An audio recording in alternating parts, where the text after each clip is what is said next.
Okay, good afternoon, everybody. Welcome to the last session of the day. I cannot believe you're all here and so alert and so awake and still eager to learn. So thank you for staying engaged through a day full of learning. So I met many of you in the last session on implementation. My name is Joanne Iskin, and I'm chair of the Instructional Quality Commission. And I am privileged to be here with my co-presenter. Robert, I'm going to let you want to introduce yourself, and then I'll kick us off. Hi, everybody. Hi, I'm Robert Linquanti from the California Comprehensive Center at Wested, getting over a 4-day cold, so you'll forgive me, I can barely hear, and I may sound a little stuffy, but I'm alive and kicking. So let me just say, Robert with a cold is, what is like having still a rock star here, even if they're at half speed. So we're so fortunate that he's here. So we're here to talk about assessment. I want to put a disclaimer out there as the introduction that if you're here to hear about the SBAC, you're not going to.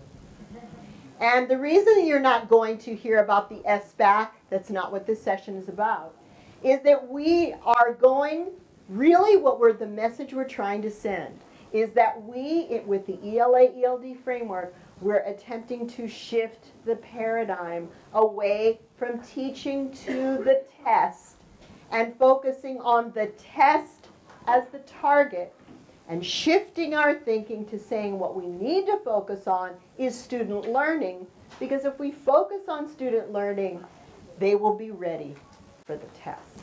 So today's session is really about focusing on student learning. And today's session is about getting your feet wet so that you can dive into Chapter 8 of the framework and you've got enough of a schema to be able to process Chapter 8, which is, in my mind, a 12-unit course on assessment, written largely by the gentleman in this room. So we could have nobody better here to lead us through that introduction. But what I want to tell you, I've told you what today isn't, I want to tell you what today is. So today really is almost, as we know, the framework and the Common Core standards focus on vocabulary. So today is almost a vocabulary lesson on formative assessment.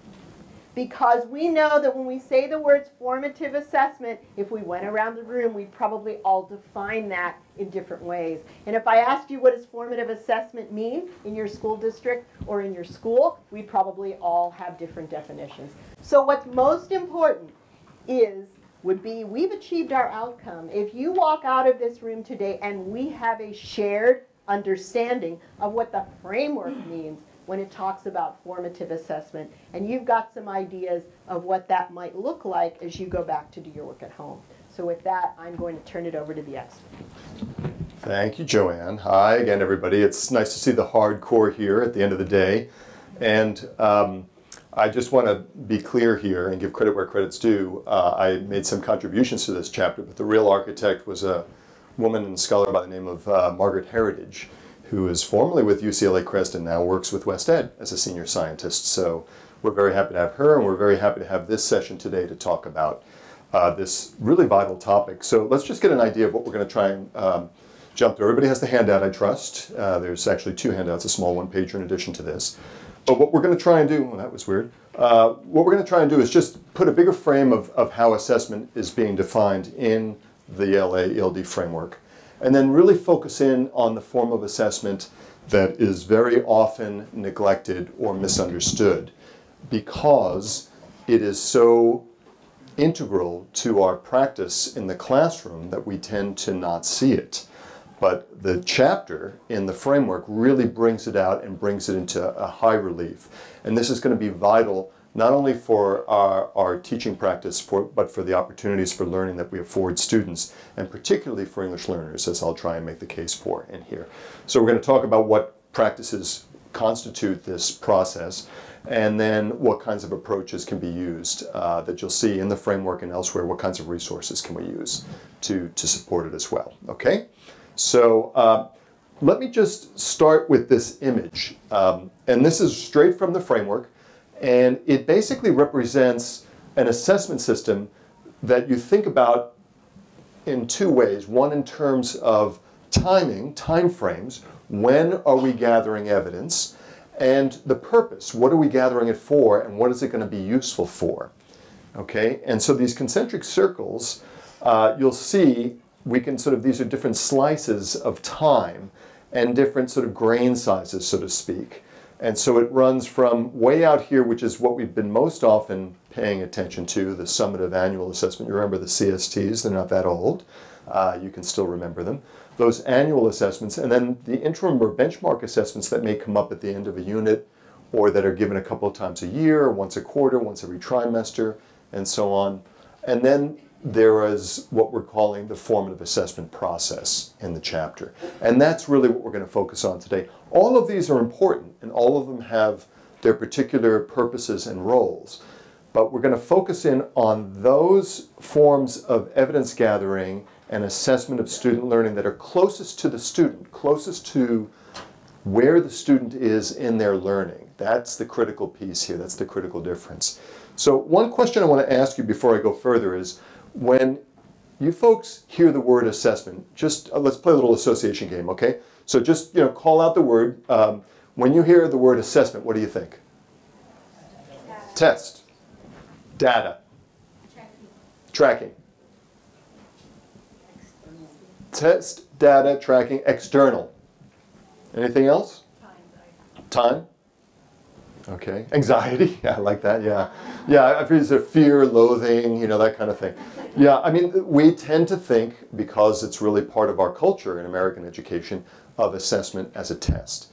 And one of the things that the framework does very clearly is to reframe assessment not as a test, but to really go with what the National Research Council said a long time ago. Assessment is actually a process of reasoning from evidence that we gather. So once we make that shift and really think of that, then a lot of this starts to become clear. So I wanted to plant that seed now before we dig in. Let's take a look at each of these rings, and you'll notice the largest ones are sort of closest to are the students meeting the overall standards, whereas the other rings going closer to the student. Let's unpack that a bit. So if you think of this as assessment cycles, then at the largest level, those once-a-year assessments, they're really thinking about extended periods of instruction. It's really about, have the students learned the standards, what the standards point to at the end of the whole period of learning, whether it's the end of course or end of grade. Okay, so that's really a sampling of the learning. Those large-scale tests are delivered once a year. They're taking a sampling of student learning. Okay, and there's very high levels of psychometric rigor in terms of reliability and validity because it's just once. And they have to be as accurate as possible, because if they're not accurate, then you've distorted what has happened over the last year. So that's what we pay a lot of attention to most of the time. The next level in, those interim or benchmark assessments, are really thinking about, well, what are the interim goals towards that end of year learning, right? So what are the goals for the unit or for the series of units that I'm working on?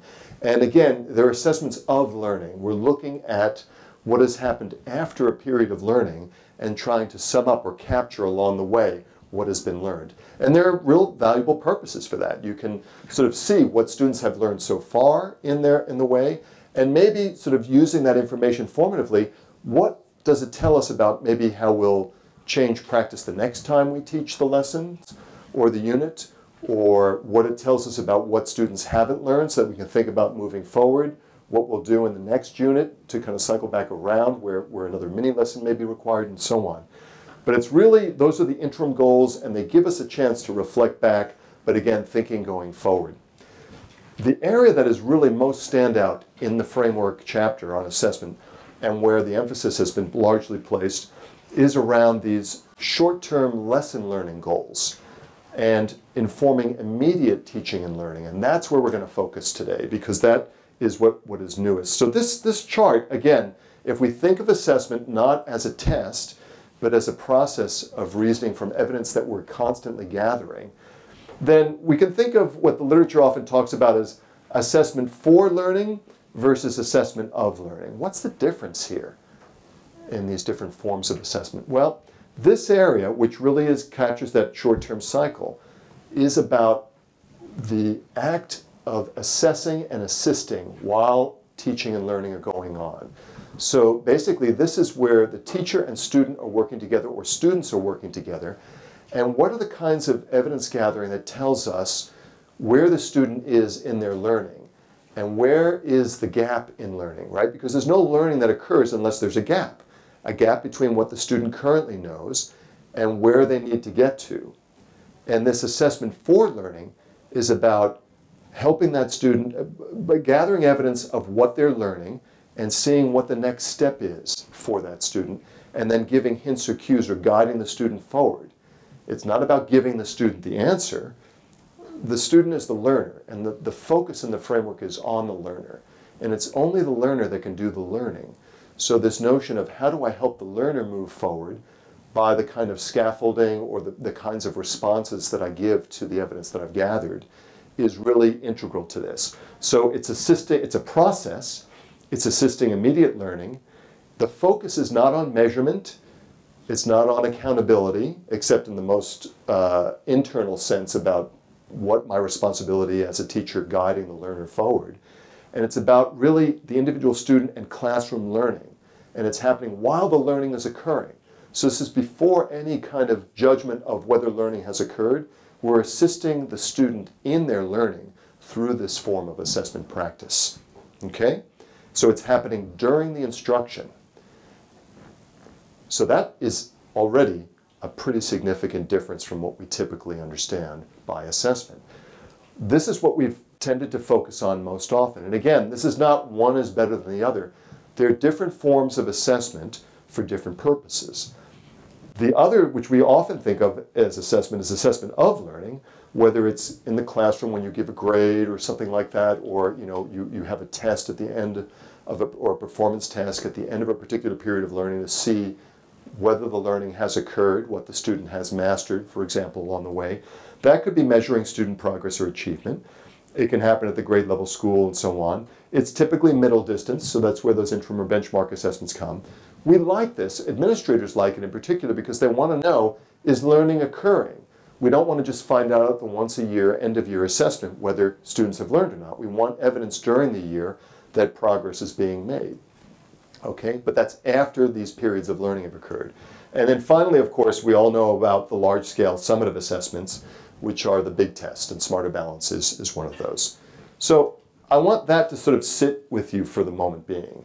And I want to move on to the next slide, because what I'm going to do is lay out a few more slides, and then I want you to discuss. We're going to have you sort of engage with thinking about this. But right now, let it kind of wash over you and think about what this means. So here's the definition from the framework itself, and it's actually the definition that's been adopted by a number of states and has just been adopted by the Standards for Educational and Psychological Testing, which is the big sort of testing experts manual, professional manual.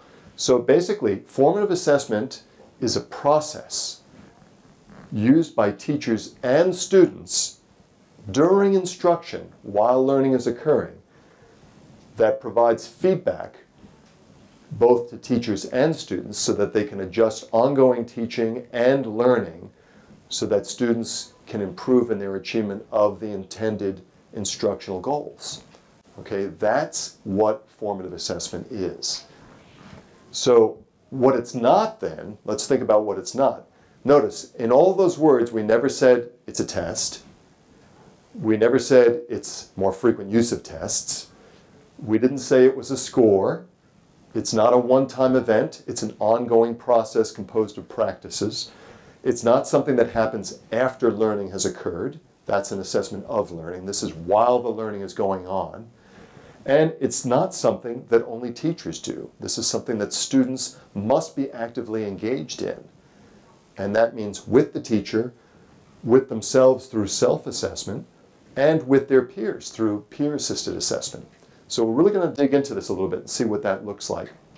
So here are the practices. If it's a process, well, a process can be very vague. Let's look at what the practices are that compose this process. Well, the first one, which probably won't surprise you, is having very clear learning goals for the lesson. And not just learning goals, but what will success look like? How will the student know whether they have succeeded? Because if the learner doesn't know what the goal is, and if the learner doesn't know what success looks like for the lesson, then it's a lot harder for them to get there. So this notion of success criteria is really about what students will say, do, make, or write. All right, so that's pretty much what the success criteria are going to be manifested by, right? What students say, do, make, or write. So being very clear on the lesson learning goals is the first step. It's the first practice in this process, which suggests what you've heard in other sessions today. Careful planning of instruction is critical. It's not just critical to teaching, it's critical to assessment as well. So the second practice, eliciting and interpreting evidence of learning while it's developing. So once you have those goals, what's the evidence you're going to gather from students by how you observe what they're doing, or what they're saying, what they're making, what they're writing, okay? What's the evidence you're going to gather during the lesson to tell you where they are in the learning so that you can respond contingently, meaning, you know, in response to exactly what they're doing in that moment to help guide the learning forward. So this notion of planning for, to be able to gather evidence in what they're doing and then respond to it, okay? Interpret it and respond to it is going to be another critical element of this. Thirdly, there's the notion of what are the adjustments we make to our teaching. I mean, it's one thing just to gather that information and look at it or interpret it while the learning is unfolding. But if you don't respond to it, then the student might get lost or the student might not move forward in their learning. So really looking at where the student is and then responding, typically through some form of feedback. So that's the other critical element that then follows through for this. So this is not about, I'm going to teach this and I'm going to gather some evidence of what they're doing, and then, you know, 3 or 4 days or a week later, I'll get back to them on that. This has to be much more immediate because you're really trying to guide their learning forward while it's happening. So the timing of this is really critical. Two things come out with respect to that evidence. Is it specific enough to help the teacher? And is it timely enough for the teacher to respond and help the student move forward? Okay, so specificity and timeliness. When folks talk about formative assessment, we need to be, any tool or process used in formative assessment as a practice needs to be specific and timely. It has to help you to respond immediately or very close to immediately. Within the next day or two is one way that I like to think about it. Okay? And then the feedback that you give to students, this is feedback on process, not, that's a great job, Rebecca. You just did, you know, she's a great person, isn't she? You know, that's not the kind of feed we're talking about that focuses on the person, but feedback on what they're doing, feedback that gives them hints or cues about where they can move forward, how they can close that gap between where they are now and where they need to get to really accomplish the learning goal. So feedback on process, feedback on the kinds of cognitive strategies that they're using, strategy feedback, those are the kinds of feedback we're talking about. And then finally, this notion of the teacher can't do this for every student all the time. Some of you may have been thinking that, like, how's that going to happen in a class of 30 students? But the teacher doesn't need to if there are participant structures in place, if the lesson, the architecture of the lesson has been designed so that students really do need to work together and work with one another. You can create these opportunities for students to give feedback to one another and support one another's learning. Yes, Simi. Robert, number 1, clear learning goals and success criteria. The previous and mostly common term that we used to use is a learning outcome. Yeah, or learning objective. objective. Can you compare that or distinct about this? I would say when we're talking about this is at the lesson level. So this is what are going to be the learning goals today in this lesson. It's not putting it out so far that you can't see it. I think we have to think about, and so a lot of times if we're talking about a certain thing that they want to learn, we have to break it down into its component parts so that we see the progression towards the goal. So these are lesson level learning goals, just to be clear, okay? And then success criteria means what will it look like? What are students going to be able to demonstrate as a result? What will they produce or say or write that really provides evidence? And do they see that? Do they know what they're aiming for? So, and by the way, Margaret Heritage and I usually do this, or have done this together. Joanne and Margaret and I and another gentleman from CDE did this. So this is, I'm carrying a lot of water here for Margaret's part. So I'm doing my best to channel her on that particular slide. But the other thing is to keep in mind is that, again, this process about learning goals, evidence of learning, the interpretation and response, providing feedback, and then leading to contingent teaching learning, meaning the teaching is responsive to where the students are in the given moment. This is something that is also in the framework and that really clarifies how this connects with this more rigorous instruction and the greater opportunities for learning that the framework is talking about. So this process is integral to teaching and learning. It's not something, this is not teach, test, remediate, right? Which is what we so often hear. I'm going to teach, and then I'm going to test them to see if they learned, and then I'll remediate, we'll engage in remediation if they haven't learned. This is while the learning is occurring, what's going to go on to give me information or evidence that I know, and how do I respond to it to keep the learning moving forward. So here's a chart from figure 8.5, and there's one for the short cycle for the intermediate or the interim assessment, and one for the summative assessment. And this just breaks out the methods, information, uses, and action. Notice that the time frames, you have minute by minute at the daily lesson level and then at the week level. So just take a minute and take a look at this. Look at the different pieces of the methods that are used, what information is gathered, and what kinds of actions or uses can be gained from that kind of information. Just take a minute to look at that. So I want you to just turn to a shoulder partner right now. We're just going to take a minute and just talk with someone next to you about what here is not surprising and what here is surprising. Okay, so two things. What makes sense, and what surprises you. Okay, just take a minute. So anybody want to shout out something that they found a little surprising in any of this? Anything catch them by surprise here? Or not surprising? Anything? Yeah, Angie.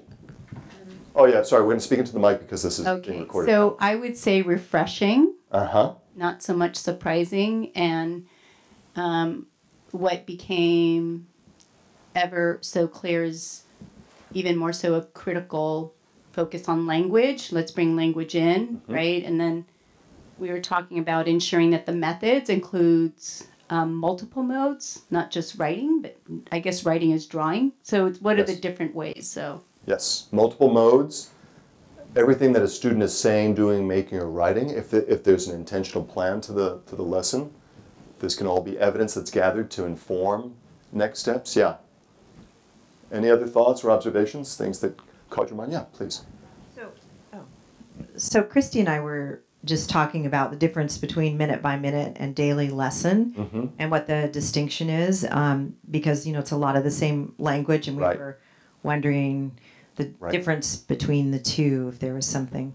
Yeah, the minute by minute really has to do with what are those opportunities in the moment. We're going to see a video actually momentarily that will highlight some of these opportunities. But I think in the minute to minute, it's really how can I respond, typically through conversational moves or through some kind of interaction that really just guides, whether you call it the teachable moment, but it's really what guides the learning forward. What's the next step for them?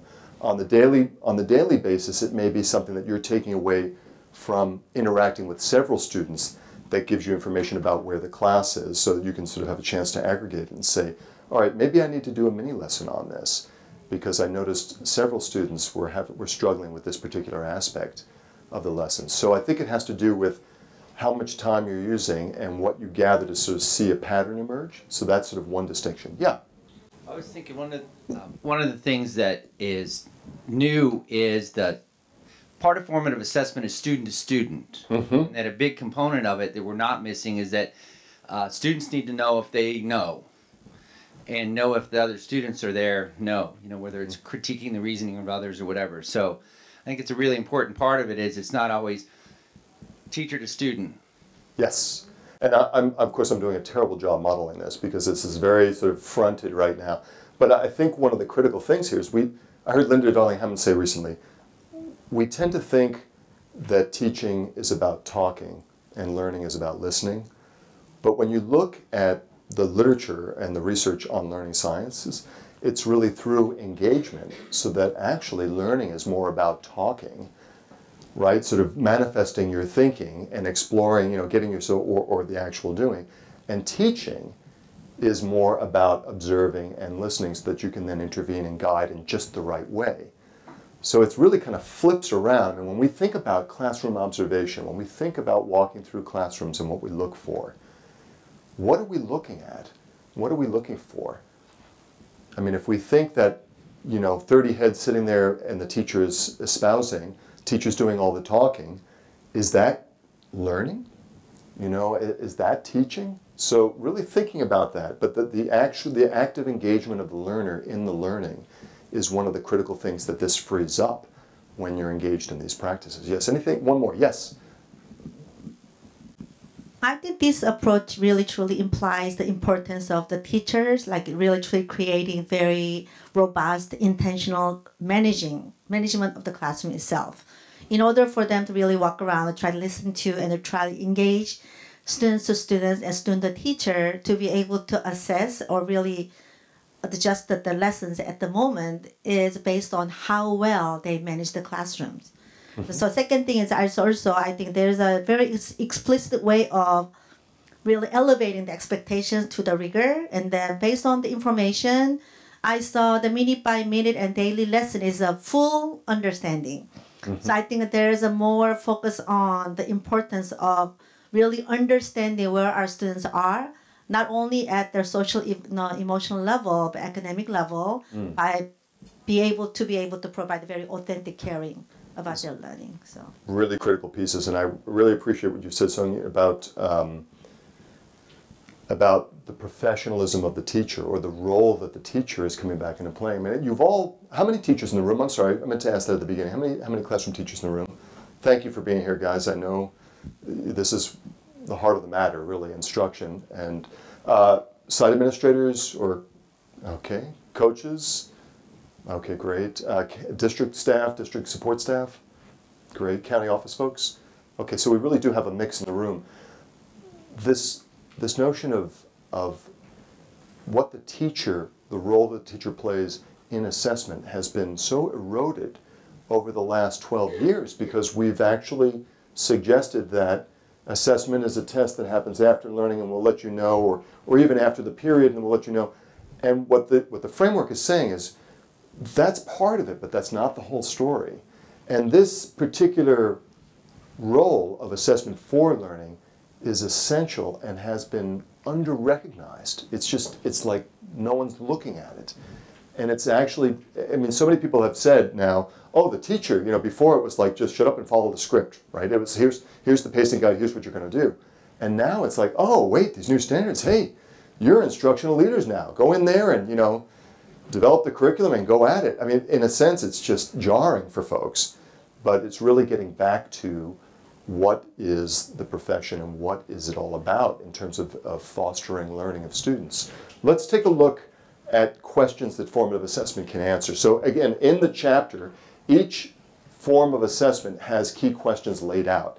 And here are the key questions that we see formative assessment as a process can answer. So again, it's really much more at the lesson level and where my students are in relation to it. This notion of the gap, this is not the achievement gap, folks. This is not, we're not talking about scores and differences in groups of kids. This is about, where students are, if you think of the zone of proximal development, right?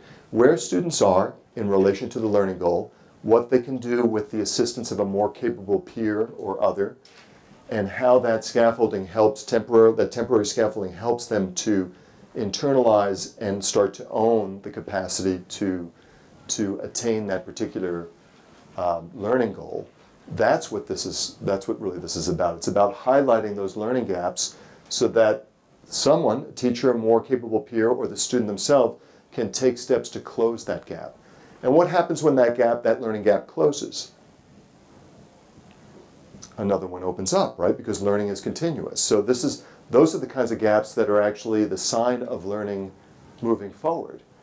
You don't just go from, as Margaret likes to say, you don't go from 0 to 60 in 3 seconds. That's not how, that may be how Porsches run, but that's not how students learn.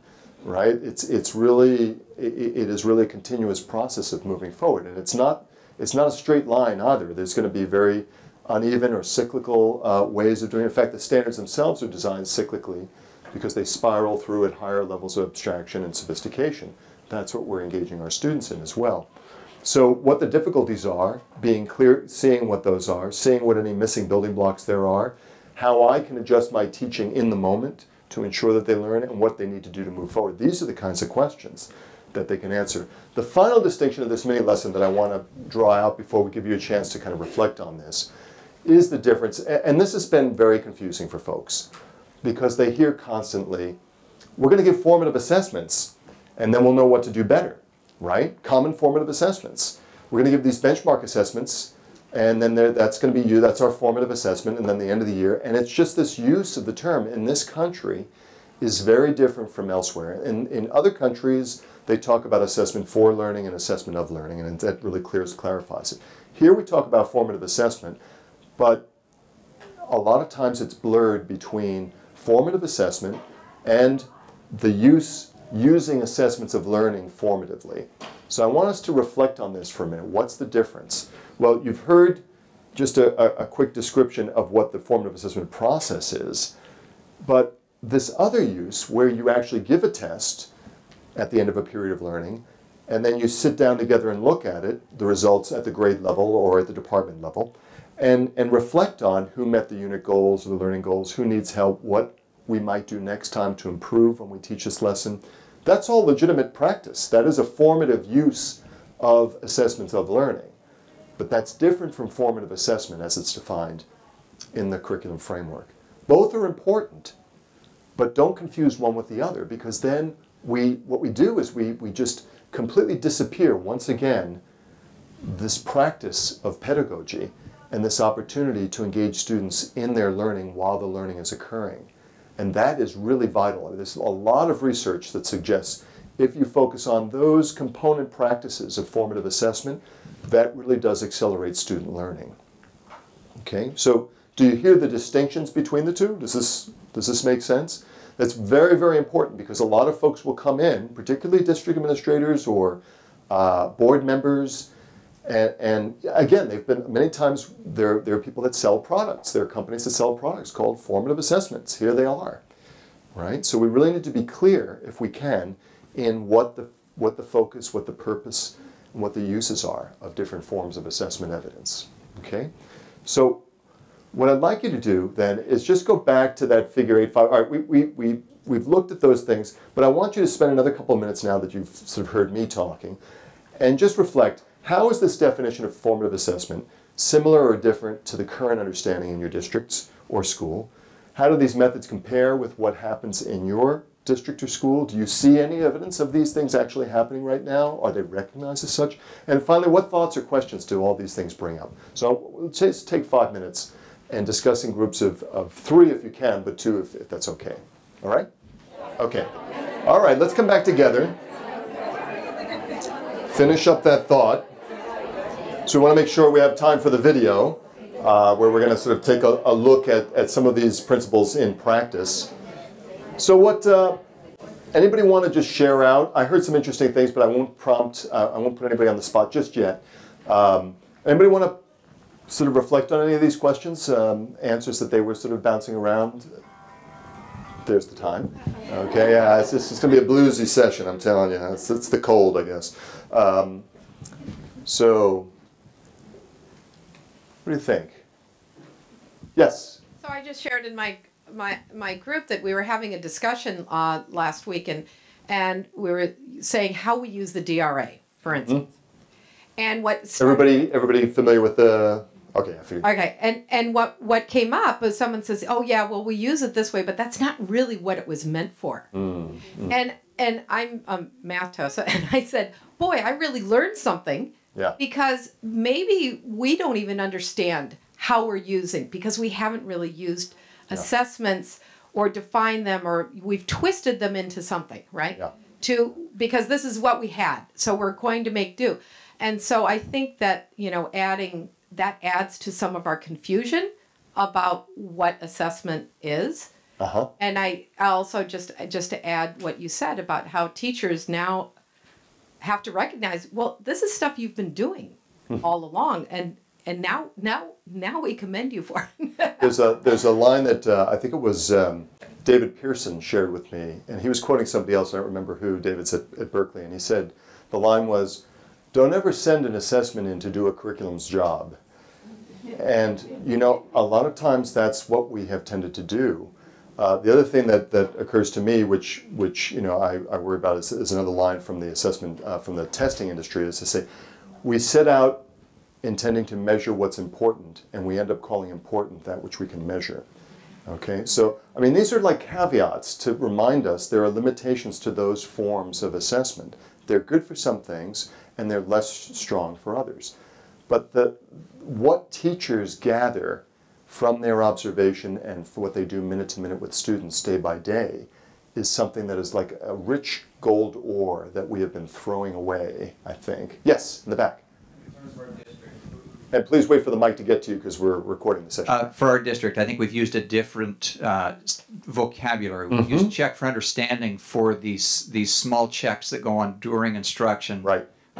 We want our teachers to use that check for understanding to maybe reteach a point, go over a point again, dig a little deeper, and then end of the class period, we may have a product, we may have something to, it's not truly summative because it's going to inform what happens the next day, it's going to inform instructional planning. Yeah. But that's what we've been calling our common formative assessment. Or our formative assessment process. And I think this is really important. If other folks have similar things or want to share, yeah. All right, so let's put that's on the table. That's a good one. And related to that, one of the things I've noticed is that in our district, we say, oh yes, we're checking for understanding. But what I see here as a distinction is it's actually sort of explicitly planning for what that minute by minute or checking for understanding looks like, what those tools are, delineating them to even the same respect that we delineate the DRA or, you know, listing particular assessment tools we're going to use. In the past, we haven't done that with the minute by minute assessment. I think when what you're calling common and formative assessment, we have to think of two things. One, again, coming back to it, is the information that you gather, right? So this is what I hear you saying is really an evidence gathering strategy. That's what I'm sort of hearing. And so the evidence that you're gathering, is it specific enough to tell you about the students learning toward, moving toward that learning goal? And is it timely enough? Does it come back to the teacher? Is it useful immediately? In some ways, formative assessment information should get old really quickly. It should be used. When you think of scaffolding, this is almost like the evidence gathering counter side of scaffolding. Scaffolds don't work if they're permanently up, right? The whole idea of a scaffold is it's a temporary support meant to help the student through the zone of the construction zone, the zone of development, and then the scaffold is removed as the student keeps moving forward. So too with formative assessment, you're gathering information that guides next steps. But then that that evidence becomes old because the student is moving forward in their learning. That's the difference. And you can always tell, there's two ways you can tell. I can tell where it's starting to shift from being an assessment for learning to an assessment of learning. One is if people start using them as count nouns. So if they start talking about one formative assessment, two formative assessments, three formative assessments, that tells me they've turned it into a thing rather than a process. The other one is if it's going to be used to judge learning, and it's like, okay, they didn't learn it, then it's de facto, it's become summative. You're saying that period of learning has ended, did they learn it or not? The information needs to come back in a time frame so that this teacher can respond and help the student continue to learn, meaning before the period of learning is over.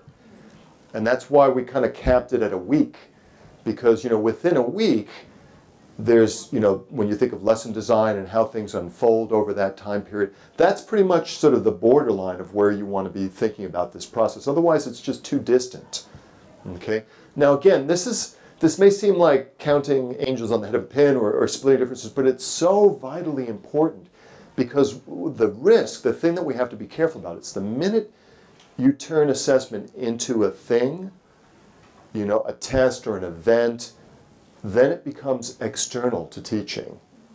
and then it's like, okay, I'm going to teach, and then I'm going to test, and then I'll find out whether they learned or not. That's what we have to break down through this cultivation of a formative assessment process. Any other thoughts or observations from the conversation? I know time is marching on, and I want to get you to this video. Yeah, one more. Yes? One implication I get from this, we all know the importance of professional development for teachers and stakeholders who are really forefront in doing the practice in the classroom. Yes. So even though maybe we have a clear understanding, try to provide the professional development and try to make it into relevant to sustainable in the practice, and how we can really provide the specific support for our teachers to be able to look for what exactly they may or may not know how to take, anecdotal notes. Yeah. That's all the assumptions that we have with our conversation with the teachers whenever they pass through some secondary education teacher preparation classes and courses. We sometimes assume that they come with a skill set. Yes. But what is a really clearly identified, a very meaningful assessment tool we can use to really support the teachers with the needs they have. Yeah, I think this is a critical question, which is, what is the capacity of teachers to carry out these processes, and what does our professional learning look like to try and foster them? Let's take a look. I'd like to sort of hold that question because we're going to come back to it later in this session, which of course is flying by. But and I want to show you a video of a third grade class, or it's a third grade class. These are students all started out as English learners in kinder, and it's a high poverty school in Skid Row in Los Angeles. And the context is, this is a math lesson where the teacher has students working in groups, and they're working on a particular word problem, and the teacher is floating from group to group and listening in. And let's watch what the teacher moves are and what the student learning tactics are, because let's just sort of take a look at it. This is a sort of we think, a very nice example of formative assessment in action. And let's Your application keywords, student types, and can anyone inform me of what you're working on? Can you tell me a little bit more about what you're doing as a group? Well, we're trying to find out if it's multiplication or division, but we kind of think it's multiplication because you could tell right here. Well, first we highlighted the clue and then we shaped the keyword. That's because it says Ricardo has 1,135 US stamps, and then we read the next sentence. He has 3 times as many foreign stamps as US stamps. So then right when it said has 3 times as many, we might think that's multiplication. Because you know how in division it says in each. Mostly in division it says in each, and mostly in multiplication it says times. So the word times is already a clue informing you of this problem being a multiplication problem. So you're using clues. Now, what is a question? Now, this was a problem. What is a question? What is it that they want you to solve? They're asking us to solve how many do we have all together?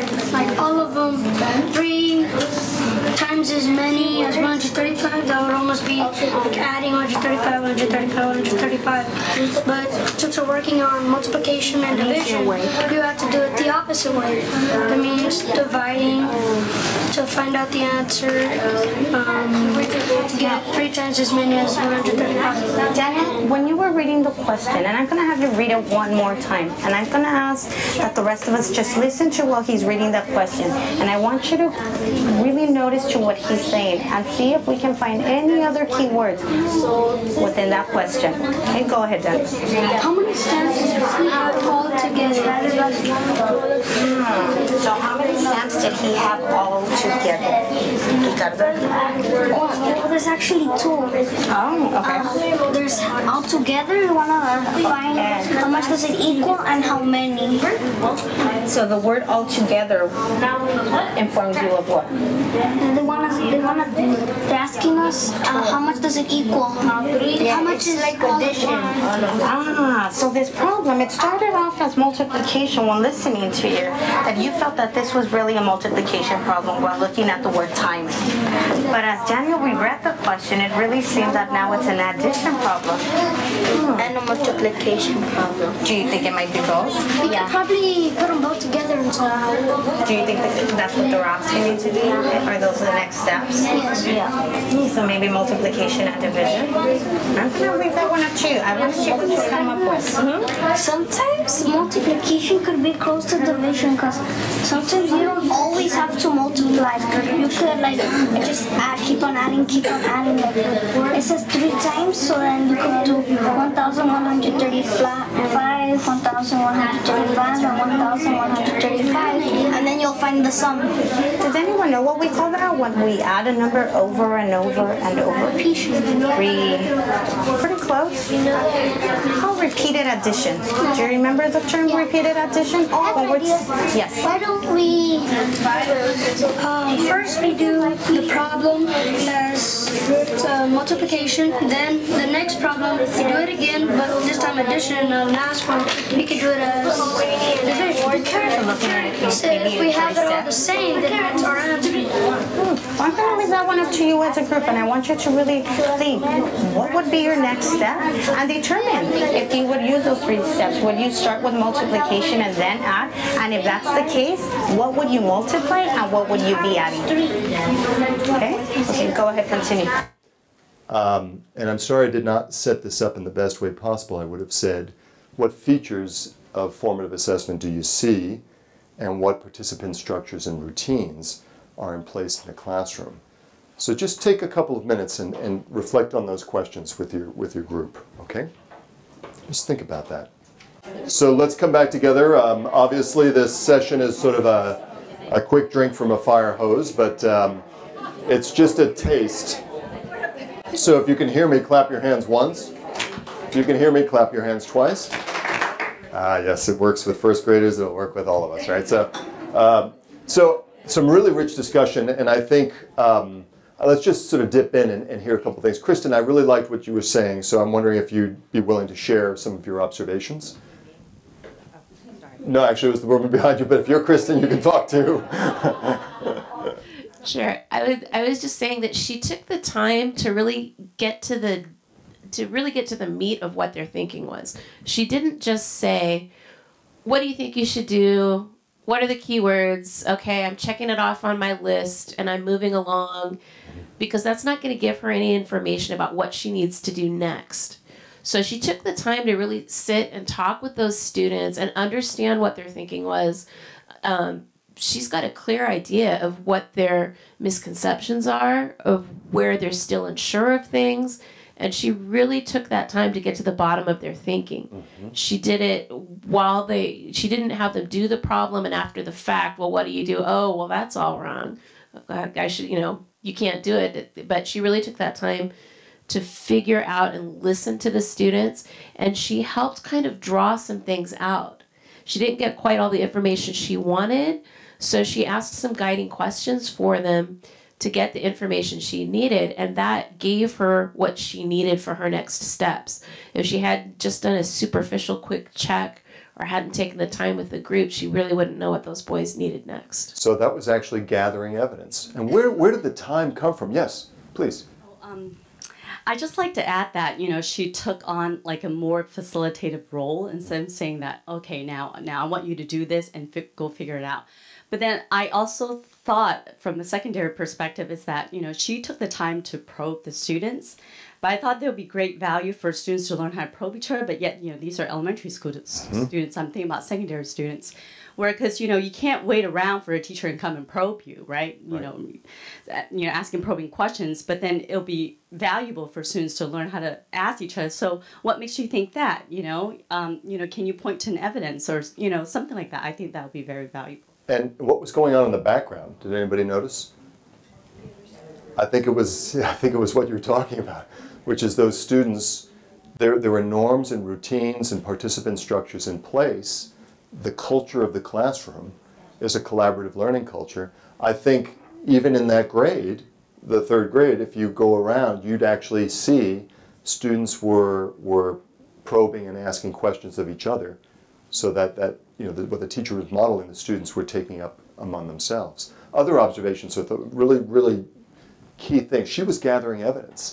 She was letting them reveal their learning through very skillful question asking. Yes, other observations or thoughts? Well, she was yes. also interpreting that evidence as she kept gauging her questions. Say it again. She was also interpreting the evidence as she was gathering them because she kept changing her questions, and she was, as we talked about, she changed and gauged her question differently to gather more evidence. So it was just an ongoing cycle of the process of formative assessment. And this is one interaction, but very clearly planned. Yes. There's a moment when she sees that one of the boys wasn't. Perhaps he was kind of thinking it was a division problem, and then she asks the other boy to read the problem again, because I think she saw that they were developing their conceptual understanding in this productive struggle, and it was amazing. It was very artful that she didn't give them, what is the relationship between all together and 3 times as, she just kept feeding that struggle so they would develop the conceptual understanding. That was beautiful. You could see them doing the work, yes. And same thing. It was that they owned the problem. right. She left them with owning the problem. Right. It's only the learner that can do the learning. It's, that's where the work is occurring. How many times do we walk into classrooms? Who's doing all the work? Yeah, right? And what was it? I guess John Hattie said so many students come to school to watch their teachers work. And we have to shift the cognitive load, but do it in ways that are very skillful in scaffolding that. And so some folks have asked, why don't you just call it formative instruction, right? Isn't this just good instruction? But if you think of the definition of assessment as a process of reasoning from evidence that you gather and interpret, this most definitely is assessment.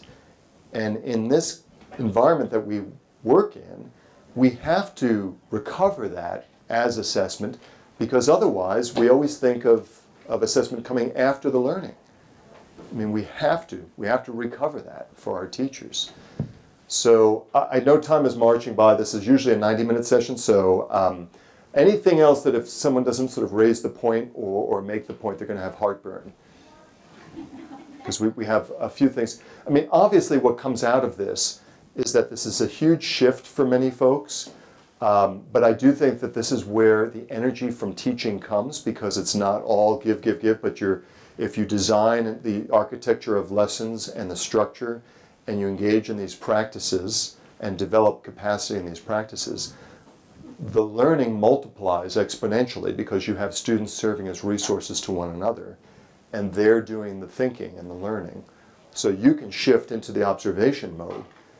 Learning is talking and teaching is listening with skillful intervention. Now, again, there are times when she'll see something's going really wrong and redirect, and in the next period or perhaps later that day or in that period engage in a small mini lesson if she realizes several students are really off base on where they need to go, and she needs to do this for everybody to get everybody sort of back on track. No one's saying it has to remain this way, but it's that skillful in and out and gathering and responding, that contingent teaching and learning that's occurring all the time. That's what the chapter is calling out and describes in a lot of greater detail and really lays out. Let's take a look at some of the resources that are available to help, because this is where it boils down to. I think we can make the case, this is good, you should do it, just like vitamins and exercise, right? But how do you actually make it happen in our environments, in the worlds in which we're moving right now, in real schools and districts? And so I think we have to come back to what teacher professional learning is about and how that is modeled. I just came from the professional learning session before, and they said that good professional learning needs to model good instruction, needs to reflect good instructional principles. And I would argue here that good professional learning on formative assessment needs to model the practices of good formative assessment. Okay, I mean, you need to have clear goals. You need to make sure that it's not sit and get, that the teachers are actively engaged in reflecting on their own practice, that they have opportunities to observe one another, And what are the communication skills that go on with that? What are the norms that go on with that? How do we be facilitative leaders in creating time and practices for teachers to engage in? And then there's, of course, teacher recruitment and induction. There's a number of things that we'll get here. Certainly teacher evaluation. If we say this is very important, and then we just come through the classroom with a checklist, and we're looking for certain behaviors like skill sets, and then we walk out and that's it, that is sending a signal that this is just talk, and what really matters is what's on that checklist and whether I get the check or not, versus something that's more formative with feedback, videotape, looking at practice, discussing. So those are the kinds of things we really need to reflect on our professional development, our professional learning practices. So just to give you an idea of what's available in the framework, you've heard about the snapshots and the vignettes. These are very rich. And there were actually, in figure 8.9 right here, evidence gathering tools that are also. This one talks about collaborative conversation observation. And so you can give teachers tools that help them to think about what to look for and gather evidence. So you have to kind of scaffold the teacher's practices with these evidence gathering strategies as well. So it's really, there are resources in the chapter, and Joanne's going to jump in on this and talk with another tool that's available in one of the other chapters, in the grade level chapters, and how it can be adapted. Before we do that, I just also want to direct you into Chapter 8, because what I believe is one of the beautiful features of Chapter 8 is guidance for progress monitoring of English learners. So we knew we could not write an ELA-ELD framework and talk about the importance of assessment if we didn't address the issue of how do you assess English learners. So I would direct you to Chapter 8 for some good suggestions and guidance. But we wanted to give you an opportunity, and we'll cut this short because I do want Robert to finish. But in your one page... Everybody has the one-pager?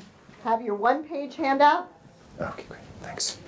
I'm quickly going to give you some context on this.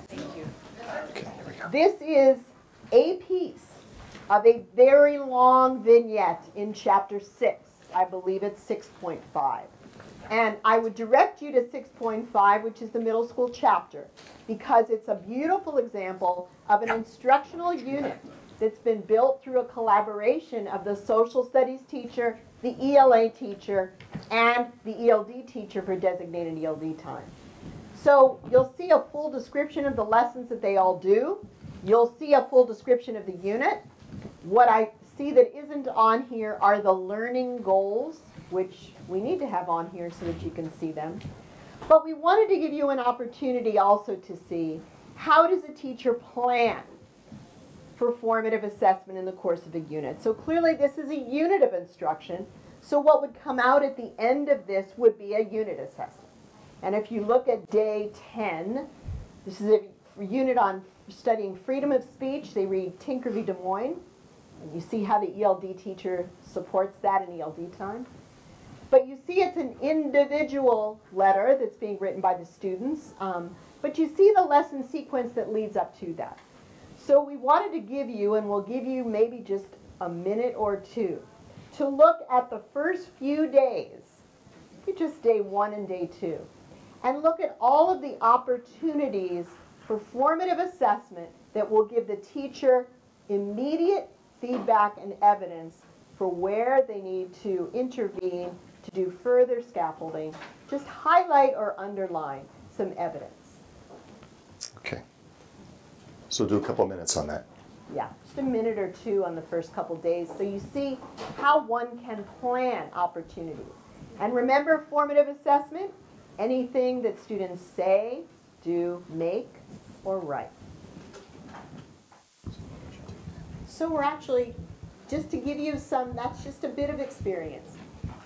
But you see when the teacher builds in with planning ahead some opportunities for the teacher to be able to engage on a minute-by-minute basis and make adjustments. Could multiple language arts teachers, social studies teachers share this unit and have opportunities that the department could have conversation together? Certainly they could. But these are opportunities where the teacher, structured opportunities where the teacher is free to be able to circulate and get that information and intervene and look at reteaching. So I give you that as an example. I encourage you to read the entire vignette to see the context in which that's embedded. And one of the things that I like in that vignette is that because it lays out the structure, it allows the teacher to plan ahead and to think about where the opportunities are for evidence gathering. You know, what are the key points in each of these lessons where I'm going to be able to gather evidence of student learning while the learning is going on. And designing all that, that's a lot of upfront work, but what it pays off in is it frees the teacher up to then be able to move through and really get those observations, as we saw in the video, that oftentimes teachers wind up not having time for if the lesson or the series of lessons is not well planned. So much of this is about planning. So what we want to highlight to finish up is that obviously the kinds of practices we've been talking about are going to require a lot of professional learning. And so what are resources that you can pull from, not just in the chapter or in each of the grade level chapters? Pam mentioned this morning the ELD professional learning modules, and the second one, a deeper dive. Unit 6 talks about fostering a learning culture as a shared responsibility. And so it's got a very nice structure for helping folks to think about engaging in deep collegial conversations around problems of instructional practice, because we believe that that's really how teachers are going to be able to develop these kinds of practices, is through observing each other's work and supporting it. So what does that look like? We just want to highlight that there's a very nice resource in there about having deep conversations that challenge one another cognitively, but that aren't sort of emotionally scary, so to speak. So how to have cognitive conflict without a lot of affective conflict.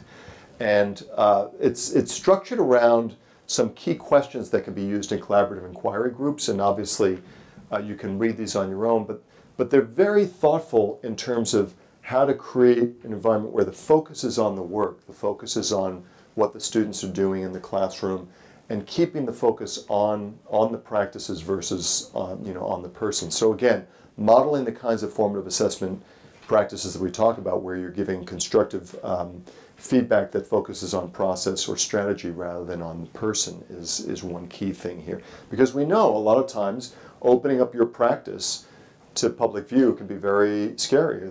A lot of teachers are in private practice in classrooms, and so how do we help break that down? Has to be through these kinds of trust building.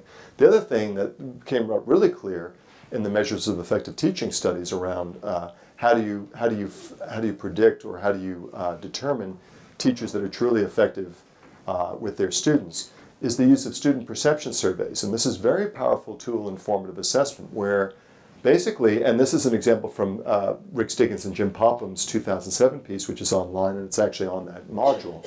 By different grade spans, they ask questions that probe students' perceptions and feedback on how clear are the learning goals in the lesson, how clear are the success criteria, what are the students' sense of their own eagerness to learn and their sense of their own academic efficacy, and perhaps most importantly, what are their sense of, do teachers support them, and can they get feedback from their teachers? Teachers need to know what students are perceiving in their actions in order to, it's vital feedback for their own teaching. And so these student perception surveys are very simple, and yet they can be applied very nicely in a formative way through videotaping. And in fact, Memphis has an example where they have coaching, so they'll videotape teachers, they have student perception surveys, and the coach sits down with the videotaped lesson and the surveys and talks with the teacher about designing, planning where they can start to emphasize or plan improvements in their practice, and that leads to a coaching cycle. So these kinds of practices are really critical to this.